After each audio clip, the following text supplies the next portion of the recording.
नमस्कार दोस्तों, स्वागत है आपका हमारे चैनल पर।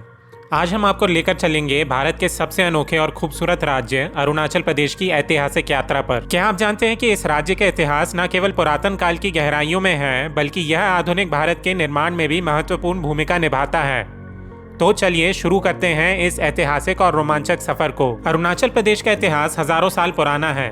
यहाँ की सबसे प्राचीन सभ्यता के प्रमाण हमें पाषाण युग यानी स्टोन एज से मिलते हैं। पुरातात्विक खोजों से पता चलता है कि यह इलाका 2500 से 1000 ईसा पूर्व के बीच मानव बस्तियों का केंद्र था। पत्थरों के औजार, गुफाओं के चित्र और अवशेष इस बात के गवाह हैं कि यहाँ प्रारंभिक मानव ने अपने जीवन की शुरुआत की थी। अरुणाचल प्रदेश का उल्लेख भारतीय पौराणिक कथाओं और ग्रंथों में भी मिलता है। महाभारत में इसे प्रभु पर्वत कहा गया है। ऐसा कहा जाता है कि भगवान श्री कृष्ण और अर्जुन यहाँ आए थे।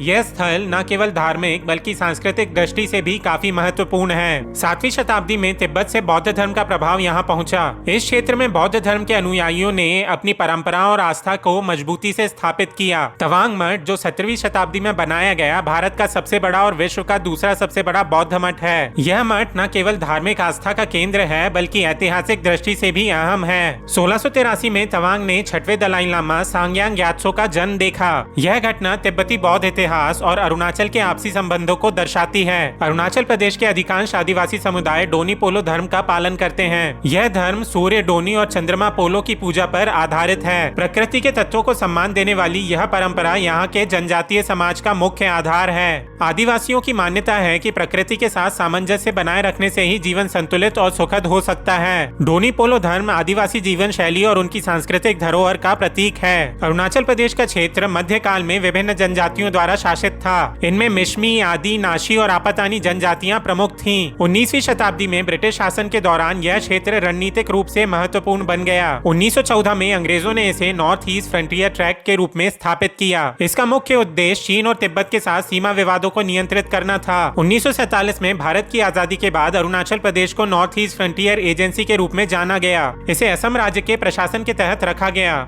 लेकिन इस क्षेत्र की सांस्कृतिक और भौगोलिक विशेषता को देखते हुए इसे अलग पहचान देने की जरूरत महसूस की गई। 1962 का भारत चीन युद्ध अरुणाचल प्रदेश के इतिहास में एक महत्वपूर्ण घटना है। चीन ने अरुणाचल प्रदेश के बड़े हिस्से पर दावा किया और इसे अपने नक्शे में साउथ तिब्बत के रूप में दर्शाया। इस युद्ध के दौरान तवांग और अन्य क्षेत्र चीनी सेना के कब्जे में आ गए थे, लेकिन भारतीय सेना ने बहादुरी से मुकाबला किया और क्षेत्र को सुरक्षित किया। इस युद्ध ने अरुणाचल प्रदेश की रणनीतिक और राजनीतिक महत्ता को और बढ़ा दिया। 20 फरवरी 1987 को अरुणाचल प्रदेश को भारत का 24वां राज्य बनाया गया। यह दिन यहाँ हर साल राज्य दिवस के रूप में मनाया जाता है। राज्य बनने के बाद यहाँ बुनियादी ढांचे के विकास और सांस्कृतिक पहचान को संरक्षित करने की दिशा में कई कदम उठाए गए। आज अरुणाचल प्रदेश 26 प्रमुख जनजातियों और उनकी अनगिनत उपजातियों का घर है। हर जनजाति की अपनी अनूठी भाषा, परंपरा और रीति रिवाज हैं। यह राज्य न केवल प्राकृतिक सौंदर्य के लिए प्रसिद्ध है, बल्कि इसकी सांस्कृतिक विविधता इसे और भी खास बनाती है। यहाँ के प्रमुख त्योहार जैसे सोलोंग, मोपेन और लोसार जनजातीय जीवन की झलक दिखाते हैं। तो दोस्तों, यह था अरुणाचल प्रदेश का अद्भुत इतिहास।